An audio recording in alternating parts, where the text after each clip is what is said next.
Welcome to Sew with Monty. Today we are going to make a kimono robe pattern based on your measurements. So this is going to be a custom-made robe.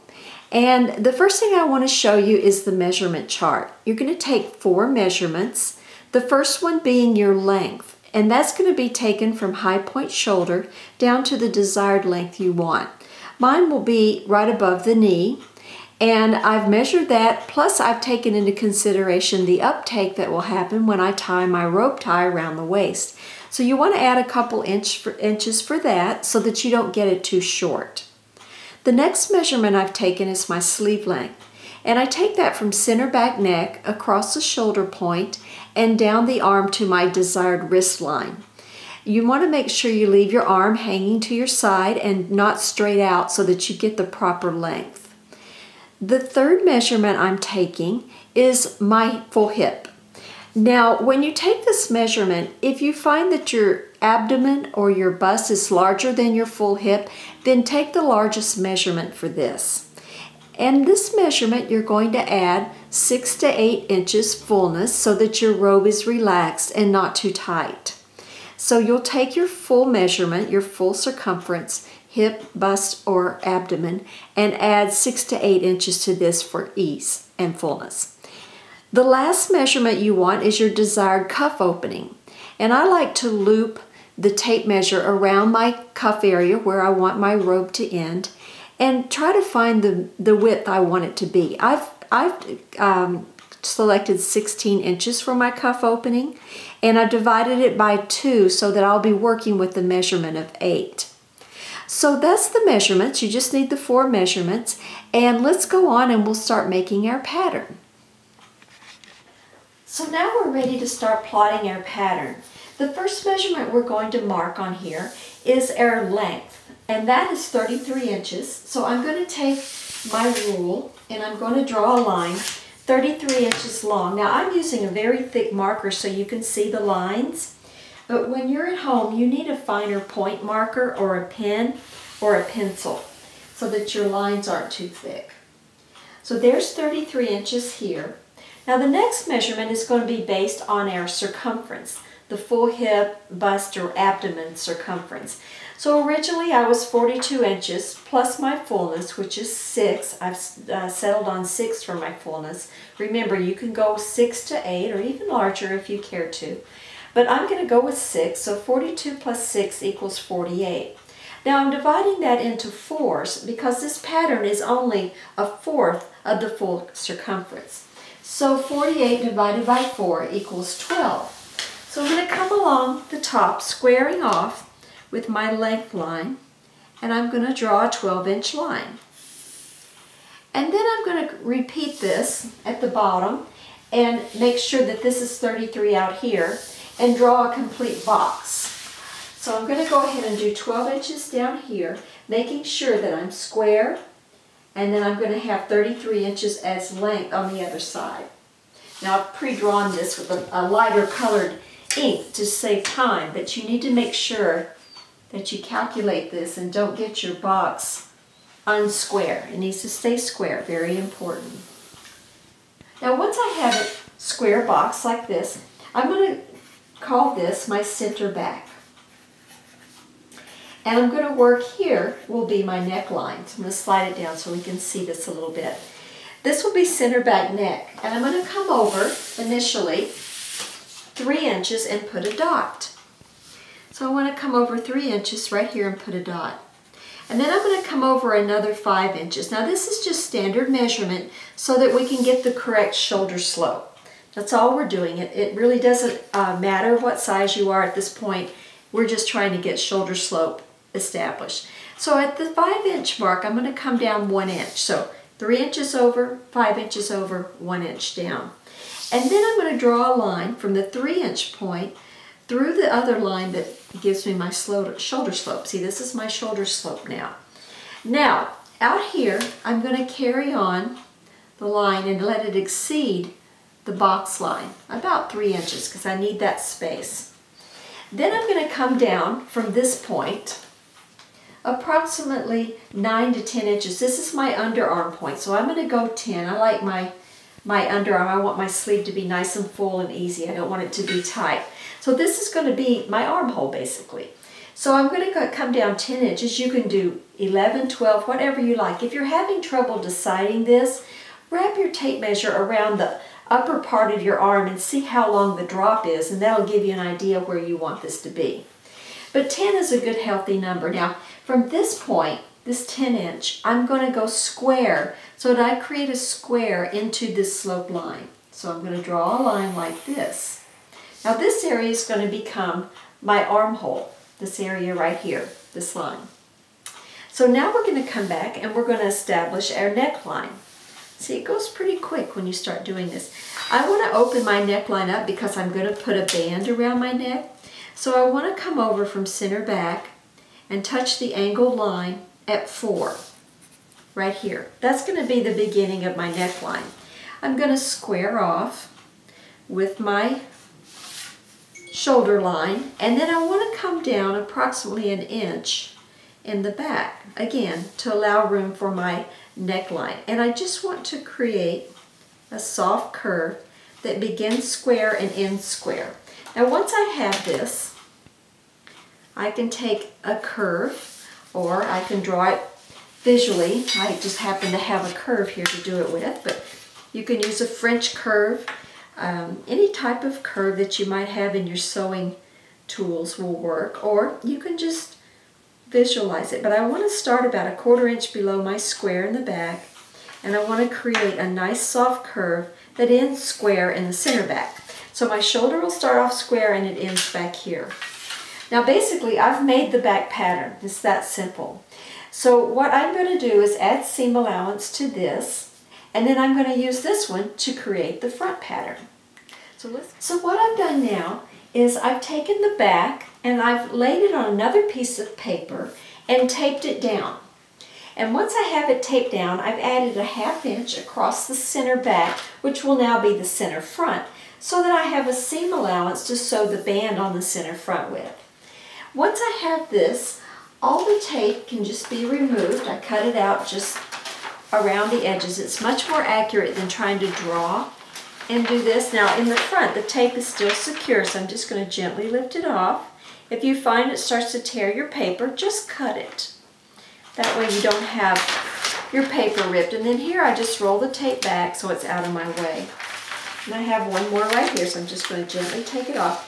If you find it starts to rip your paper, just cut it. Just take your scissors and cut the tape, and that way you don't have a rip. And this one looks like it wants to rip, so I'm just going to cut it right there and be done with it. And you can leave the tape attached to whichever pattern piece it sticks to. That's perfectly fine. It doesn't hurt anything. This one wants to rip too, so I'm going to cut it off of here as well. And then once I have this cut, I'll take my back and just simply lay it out of the way. I've transferred the marks for my underarm and my hemline here onto the front template. So I'm going to go ahead and make little horseshoes around them so that I know they're not just accidental lines. That way that's my symbol for saying, hey, I'm a notch. Now we need to talk about our center front opening. We want to have this slightly V-shaped. So I'm going to go back in here and find my actual high point shoulder, remembering that I have seam allowance. So it's a 1/2 inch down and a 1/2 inch in. I want to put a little dot here. And I want to measure from high point shoulder on my body to my bra line, my under bust line, and find that line, because that's going to be my pivot point for my opening here. And mine happens to be 15 inches, so I'm going to come down 15 inches, keeping in line again. That's why I have these little dots here. This reminds me that I have seam allowance now on the front. So let's just draw it in so that we know where to come to. So on that line, I'm going to come down 15 inches and I'm going to draw a line here. Nice straight line. Kimonos are very angular. There's not a lot of curving in them. They're very simple, very angular shapes, which makes it really nice. They're easy to fold and they're very easy to wear. You can hit a lot of multiple sizes in one kimono pattern. So now I don't want an abrupt corner here, so I'm going to take my curve and I'm going to soften it off roughly about 3/8 to a 1/2 inch here, so that my curve is just a very gradual curve coming off of here. Somewhere between 3/8, 1/2 inch is enough. You may even go 5/8, just depending on the shape of your kimono. But usually somewhere between 3/8 and a 1/2 inch is enough in here. So see, this will be my new gradual line. Now, from this line, I'm going to go ahead and put a 1/2 inch seam allowance on because I have a 1/2 inch below this line. So I'm just going to draw in, and keeping in line with my curve, not my corner. I want to transfer the curve, not the corner. I'm going to create the line. So I'm going to cut on this line. I have everything else marked, and this will become my front kimono. So now I have the front and back. All I need is the sleeves, pockets, and my tie. So we'll cut this off, and we'll talk about pocket placement next. Okay, wonderful. So this, I'm going to turn it around so you can see it from the bottom up. This now becomes my front kimono pattern piece. Now, the next thing I would do is find my high point shoulder to my waistline. And then I want to add 4 to 5 inches to find the top edge of my pocket. Remember, the uptake of your robe tie is going to make this a little bit higher, so you don't want to make the pocket too high. So my front measurement to my waist right now with no ease comes to 18. I'm going to add an inch for ease so that my tie will bring it up here. And then from this line down, I'm going to come down another 4 inches for the top edge of my pocket. So I've come down my natural measurement of 18, plus an inch ease, 19, and then another 4 to put the pocket placement roughly around the high hip area of my robe. Now, your pocket measurement, standard, needs to be at least a 5-inch opening this way, and at least 6 inches drop this way. That's the minimum. Now you can adjust your pocket however you'd like to do it. I happen to want to make mine 5.5 by 6.5. And the next thing I'm going to do is find the center of this panel right along the line. Remember, I've got seam allowance, but I've got it on both sides, so it shouldn't matter. And I want to stay squared on my side. So I'm 13 1/8, so that's going to be 6.5 plus just a 1/16 of an inch. That's the center line of my pocket. So on this, if I'm doing 5.5, I'm going to split 2 3/4, staying square. And this is when the grid board comes in very handy, because you can see exactly what square is with the grid underneath. So I'm going to go 2.5 is 5, 2 5/8 is 5 1/4. So I'm going to go 2 3/4 right there. I did the math in my head. And that's going to be my pocket opening. So I'm going to go 2 3/4 on this side, 5.5 over here, and this is going to be my pocket opening. And then I'm going to come down 6.5 inches, because this is how long I want my pocket to be. So I'm going to make 2 dots, 6.5 inches down, again using my grid to stay square, and I'm going to draw in the bottom edge of my pocket, and then come straight down from there. And I'm drawing it right on my front robe, because these 2 points right here will become very important when I make my robe. And I'm just going to put a little dot about 1/8 of an inch inside the box, because that's what I'm going to mark on my robe to set my pocket. Now, based on this, I can come back and get my paper and make my pocket pattern. So let's do that, and then we'll go into the sleeve. So now I'm going to make my pocket, and what I've done is take a scrap piece of paper that's big enough to do the pocket, and I've laid it over top of the box that I've drawn on the front of my robe, which is my desired pocket size. That's 5.5 by 6.5 deep. So I'm going to draw on here, on my scrap that's on top, the exact same box. And this way I can decide how much of a hem I want at the top edge, and the seam allowance, and I make it accurate. This is a great way to do it so you don't get confused and you make a mistake and you make your pocket a different size than you want, and you've already got it plotted out to be a certain size, and then you make a mistake and make it the wrong size.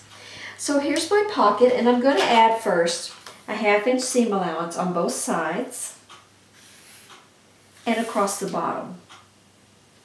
And then on the top edge, I'm going to add 1.5 inches right across the top.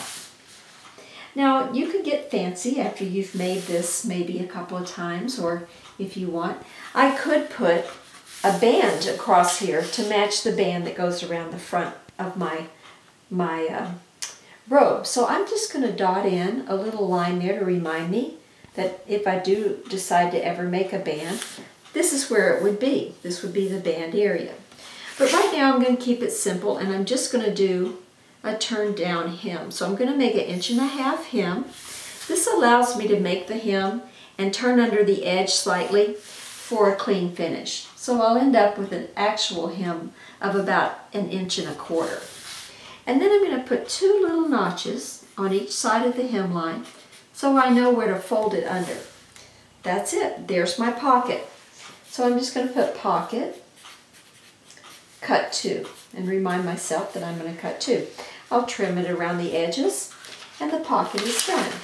Now let's go back and label our front here. We're going to call this cut 2, and we're going to call it the front robe, because this doesn't go on the fold like the back robe does.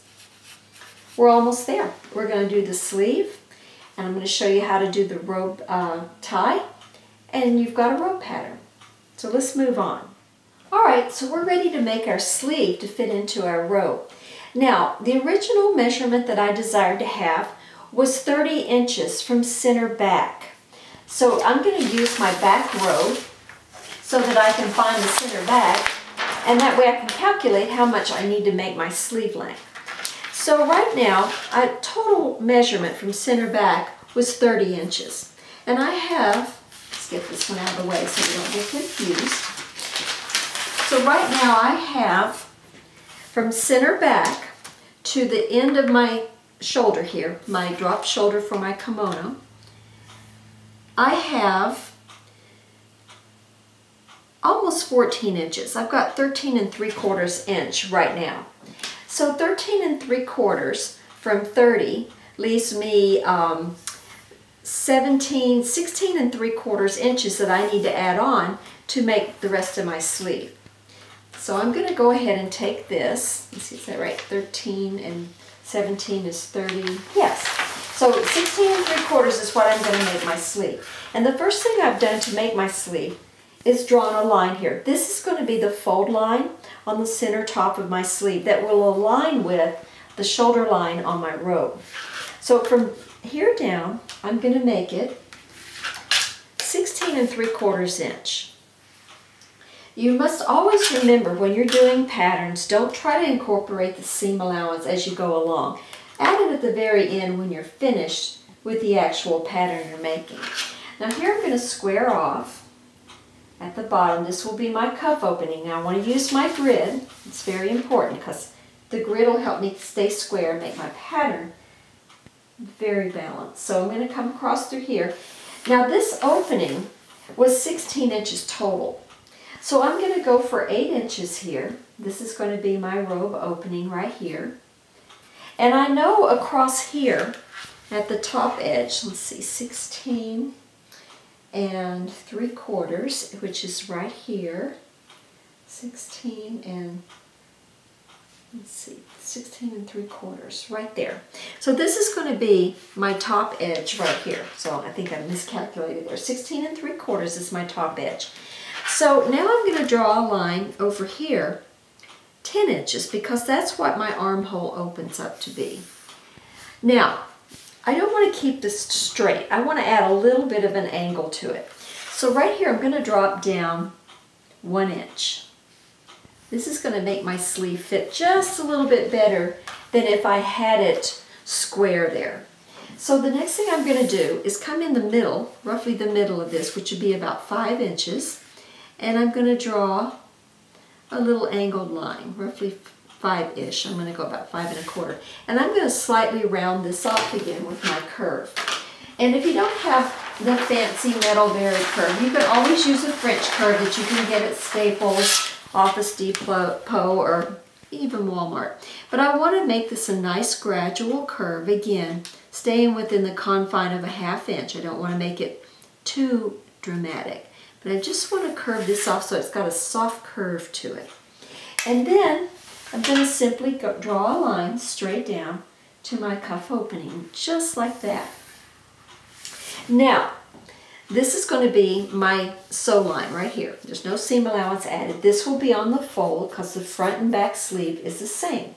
So this is a sleeve, and I'm going to cut 2 of them, each one of them on the fold. So that's my information. Now, I'd like to do a 2-inch band across the bottom, so I'm going to shorten my sleeve 2 inches here. This will accommodate for the band that I want to sew onto the bottom of my sleeve and make it a little bit snappy there. So these are all my seam lines now. Fold line here, this will be my seam line up here, seam line here, and seam line here. So we're going to add a 1/2 inch seam allowance to all of these lines and cut out our sleeve. It's just that simple. And then we're just going to do the bands. So we're going to go 1/2 inch here. See, this will be no more. I'm going to do a 1/2 inch here. Whoops. Just like that. And then a 1/2 inch across the curve line at the top. And this is going to be my sleeve. So simple. This is such an easy pattern to make. It makes great gifts for people. Very personal, beautiful fabrics can really enhance this. It's just such a fun little pattern to make and also to sew. So now we're going to cut the sleeve out, and then we're going to talk about the tie, the belt tie, and the carriers for the belt to go through. So let me cut this out, and we'll go on from there.